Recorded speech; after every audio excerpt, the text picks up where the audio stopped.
दिलवा के दर्दिया के का बताई हो जा, तोहरा बिना सुना लागे पूरा जहान। रात भर रोइले अखिया चुप के तू छोड़ गईलू हमारा के किस्मत के धूप में। पहिले तू कहले रह साथ न छूटे,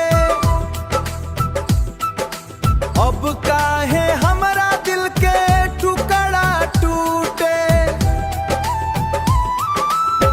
फोटो तोहार देख के रोवे दिलवा, याद में तोहार ना लागे कवनो सिलवा।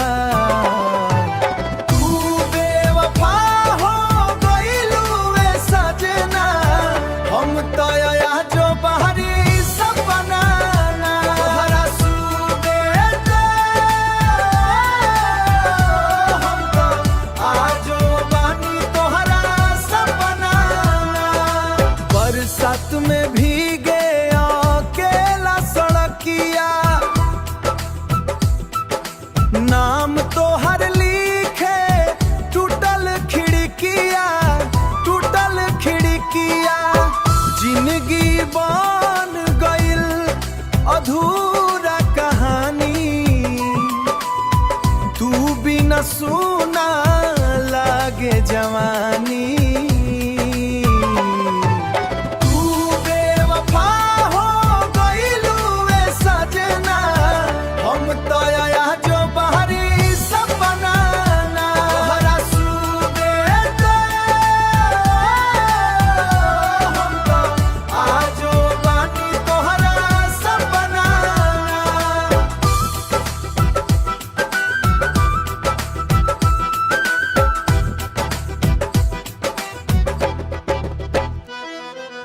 एक दिन रोइबू तू भी हमरे खातिर, तब बुझैबू प्यार होला का आखिर।